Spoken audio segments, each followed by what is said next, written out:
സുഹൃത്തുക്കളെ, സഹോദരങ്ങളെ, അപ്പോൾ 2 ദിവസമായി പെയ്തുകൊണ്ടിരിക്കുന്ന പേമാരിയിലും വീശിയടിക്കുന്ന കൊടുങ്കാറ്റിലും പെട്ട് അയൽരാജ്യമായ ശ്രീലങ്കയിൽ ജനങ്ങൾ വളരെയധികം ബുദ്ധിമുട്ട് അനുഭവിക്കുകയാണ്. പല സ്ഥലങ്ങളും ഒറ്റപ്പെട്ട നിലയിലാണ്. വാർത്താ വിതരണ സംവിധാനങ്ങളെല്ലാം തകരാറിലായി. ബന്ധപ്പെടാനായിട്ട് ടെലിഫോൺ കണക്ഷനുകൾ പോലും ഉണ്ട്. ഗൾഫിലുള്ള ഞങ്ങളുടെ സ്നേഹിതന്മാർ പലരും ശ്രീലങ്കൻ സുഹൃത്തുക്കളുണ്ട്. അവരെല്ലാം ശ്രമിച്ചിട്ട് കിട്ടുന്നില്ല. ഇന്നലെ വരെ സംസാരിക്കാൻ കഴിഞ്ഞിട്ടുണ്ട് ചെറുതായിട്ട്. ഇതുവരെയും അവരുമായിട്ടൊന്ന് കണക്ട് ചെയ്യാൻ പോലും കഴിഞ്ഞിട്ടില്ല. അപ്പോൾ വാർത്താവിനിമയ ബന്ധങ്ങളെല്ലാം വിച്ഛേദിക്കപ്പെട്ടിരിക്കുകയാണ്. അപ്പോൾ 2 ദിവസമായി തുടർന്നു വരുന്ന ഈ പേമാരിയിലും 600ഓളം വീടുകളാണ് പൂർണ്ണമായും നശിച്ചതായിട്ട് പറയുന്നത്. അപ്പോൾ അത് ഔദ്യോഗികമായ കണക്കാണ്. ഔദ്യോഗികമല്ലാത്ത കണക്ക് പ്രകാരം 1200ഓളം വീടുകൾ നശിച്ചിട്ടുണ്ടെന്നാണ് പറയുന്നത്. എന്തായാലും ശരി, നമ്മുടെ INS വിക്രാന്തും INS ഉദയഗിരിയും ശ്രീലങ്കൻ തീരങ്ങളിൽ നേരത്തെ തന്നെ 26-ാം തീയതി മുതൽ അവിടെ ഉണ്ട്. അപ്പോൾ പ്രത്യേകമായ ഈ സുരക്ഷാ പരിഗണനയും അവരുടെ സഹായിക്കാനുള്ള ഇന്ത്യ ഗവൺമെൻറ്റിൻ്റെ തീരുമാനവും പ്രകാരം അവർ രക്ഷാപ്രവർത്തനത്തിൽ ഏർപ്പെടുന്നുണ്ട്. ഇന്ത്യൻ നേവിയുടെ യുദ്ധവിമാനങ്ങളും വഹിച്ചുകൊണ്ടുള്ള ഈ INS വിക്രാന്ത് അവിടെ രക്ഷാപ്രവർത്തനത്തിൽ ഏർപ്പെട്ടിരിക്കുകയാണ്. അത്യാവശ്യം വേണ്ട ആഹാര സാധനങ്ങൾ ഇന്ത്യൻ ഗവൺമെൻറ് അവിടേക്ക് എത്തിച്ചു കൊടുക്കുന്നുണ്ട്. ശ്രീലങ്കൻ ഗവൺമെൻറ് ഔദ്യോഗികമായി തന്നെ ഇന്ത്യയോട് സഹായം അഭ്യർത്ഥിച്ചിരിക്കുകയാണ്.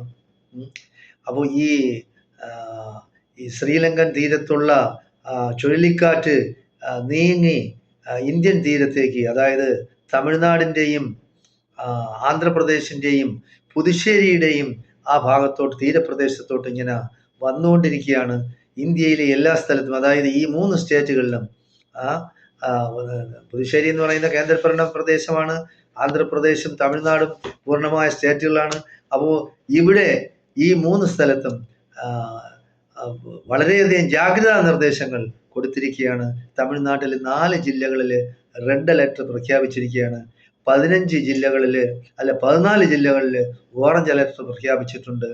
നമ്മുടെ തമിഴ്നാട് മുഖ്യമന്ത്രി സ്റ്റാലിൻ സെക്രട്ടേറിയറ്റിൽ വന്ന് വാർ റൂമിൽ എത്തി ബാക്കിയുള്ള നിർദ്ദേശങ്ങളെല്ലാം എല്ലാവർക്കും കൊടുത്തിട്ടുണ്ട്. ജാഗ്രതാ നിർദ്ദേശം കൊടുത്തിട്ടുണ്ട്. എല്ലാം സ്ഥിതിഗതികൾ വിലയിരുത്തിയിരിക്കുകയാണ്. തീരപ്രദേശങ്ങളിലേക്കാണ് ഏറ്റവും കൂടുതൽ പ്രശ്നങ്ങൾ ഉണ്ടാകുന്നത്. കേരളത്തിലും മുന്നറിയിപ്പ് കൊടുത്തിട്ടുണ്ട്. കാരണം കേരളത്തിൻ്റെ തമിഴ്നാടുമായിട്ട് ചേർന്ന് കിടക്കുന്ന ആ തീരപ്രദേശങ്ങളിൽ വലിയ മഴയ്ക്ക് സാധ്യതയുണ്ടെന്നാണ് പറയുന്നത്.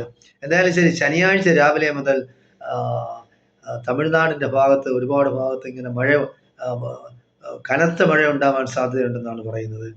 അപ്പോൾ എന്തായാലും ശരി, ചെന്നൈയിലെ 5 ജലസംഭരണികളിൽ നിന്ന് ഒരു മുൻ കരുതൽ എന്നുള്ള നിലയിൽ വെള്ളം തുറന്നു വിട്ടിട്ടുണ്ട്.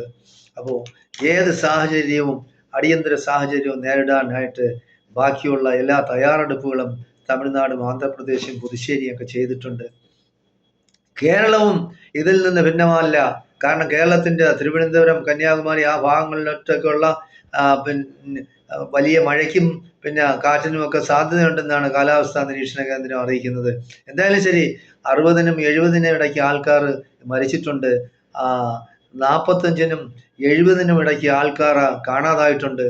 എന്തായാലും ശരി, വളരെയധികം ബുദ്ധിമുട്ടിലാണ് ജനങ്ങൾ കഴിയുന്നത്. കൊളംബോയിൽ നിന്നുള്ള വിമാന സർവീസുകളെല്ലാം അവിടെ ഇറങ്ങാൻ കഴിയുന്നില്ല, കാലാവസ്ഥ മോശം കാരണം. അപ്പോൾ ഒന്നുകിൽ കൊച്ചിയിലേക്കോ അല്ലെങ്കിൽ തിരുവനന്തപുരത്തേക്കോ തിരിച്ചുവിടാനുള്ള അറേഞ്ച്മെൻറ്റുകൾ ചെയ്തിട്ടുണ്ട്. അപ്പോൾ അങ്ങനെയാണ് അവർ ആവശ്യപ്പെട്ടിരിക്കുന്നത്. കൊളംബോയിൽ ഇറങ്ങാതെ ഒന്നുകിൽ കൊച്ചിയിൽ ഇറങ്ങുക അല്ലെങ്കിൽ തിരുവനന്തപുരത്ത് ഇറങ്ങുക. അപ്പോൾ ശ്രീലങ്കയിലെ സ്കൂളുകളെല്ലാം അനിശ്ചിതമായി തൽക്കാലത്തേക്ക് അടച്ചിരിക്കുകയാണ്. പൊതു അവധി പ്രഖ്യാപിച്ചിട്ടുണ്ട്.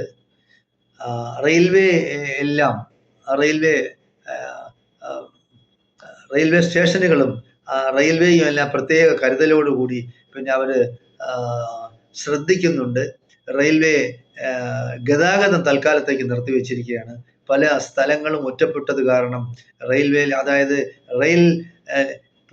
ട്രെയിൻ പോകുന്ന പല ലൈനുകളും വെള്ളത്തിനടിയിലാണ്. അതുകൊണ്ട് റെയിൽവേ ഗതാഗതം പുനഃസ്ഥാപിക്കണമെങ്കിൽ അതിന് കുറച്ച് സമയമെടുക്കുമെന്നാണ് അറിയാൻ കഴിയുന്നത്. എന്തായാലും ശരി, ഇന്ത്യ ആദ്യമായി രക്ഷാപ്രവർത്തനത്തിന് എത്തിയത് ഇന്ത്യയാണ്. നേരത്തെ ശ്രീലങ്കയും നമ്മളുമായിട്ട് ചില പ്രശ്നങ്ങളൊക്കെ ഉണ്ടായിരുന്നു. പക്ഷെ അതൊന്നും ഒരു ആപത്ത് വരുമ്പോൾ നമ്മുടെ അയൽരാജ്യം മാത്രമല്ല, നമ്മുടെ സഹോദരങ്ങളാണ്. കാരണം എന്ന് പറയുന്നത് ശ്രീലങ്കയിലുള്ള ബുദ്ധമതക്കാരായിരുന്നാലും ശരി, പിന്നെ ഹിന്ദുക്കളായിരുന്നാലും ശരി, മുസ്ലിങ്ങളായിരുന്നാലും ശരി, ഇവരെല്ലാം ഇന്ത്യയിൽ നിന്ന് കൊണ്ടുപോയതാണ്. നൂറ്റാണ്ടുകൾക്ക് മുമ്പ് ഇന്ത്യയിൽ നിന്ന് പോയതാണ്. അതൊക്കെ ഇന്ത്യൻ ഒറിജിനാണ്. അപ്പൊ നമ്മളെ സഹോദരങ്ങളാണ്. അവരല്ലെങ്കിൽ പോലും നമ്മളവരെ സഹായിക്കണം. ആപത്ത് വരുമ്പോൾ സഹായിക്കുക എന്നുള്ളതാണ് ഒരു മനുഷ്യന്റെ അതായത് മനുഷ്യ ജീവന് വില കൽപ്പിക്കുന്ന മനുഷ്യ ഹൃദയമുള്ളവരുടെ കടമയും ചുമതലയും എന്ന് മനസ്സിലാക്കി തന്നെയാണ് ഇന്ത്യ ഗവൺമെന്റ് പ്രവർത്തിക്കുന്നത്.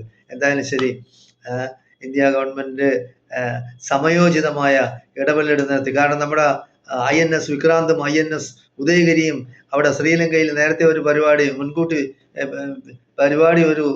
അവിടെ ഉണ്ടായിരുന്നു. അതുകൊണ്ട് അവര് പിന്നെ ഈ രണ്ട് നമ്മുടെ നേവിയുടെ കപ്പലുകളും അവിടെ തന്നെ ഉണ്ടായിരുന്നു. അതുകൊണ്ട് ഈ രക്ഷാപ്രവർത്തനം നടത്താനായിട്ട് എളുപ്പമുണ്ട്. ഇന്ത്യയിൽ നിന്ന് വരുന്നവരെ കാത്തിരിക്കേണ്ടി വന്നില്ല. ശ്രീലങ്കൻ തീരത്ത് തന്നെ ഉണ്ടായിരുന്നു.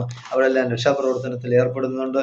അടിയന്തരമായ എന്തെല്ലാം സഹായങ്ങളും, വൈദ്യസഹായമായിരുന്നാലും ആഹാര സാധനങ്ങളും എത്തിക്കാനുള്ള ഏർപ്പാടുകൾ ഇന്ത്യ ഗവൺമെന്റ് ചെയ്തിട്ടുണ്ട്. എന്തായാലും ശരി, ഇന്ത്യയെ ആപത്ത് വരുമ്പോൾ സഹായിക്കുന്നവരാണ് യഥാർത്ഥ സുഹൃത്തുക്കളെന്ന് ശ്രീലങ്ക മനസ്സിലാക്കിയിരിക്കുന്നത് നല്ലതാണ്. എല്ലാവർക്കും നന്ദി, നമസ്കാരം. ജയ് ഹിന്ദ്, ജയ് ഭാരത്.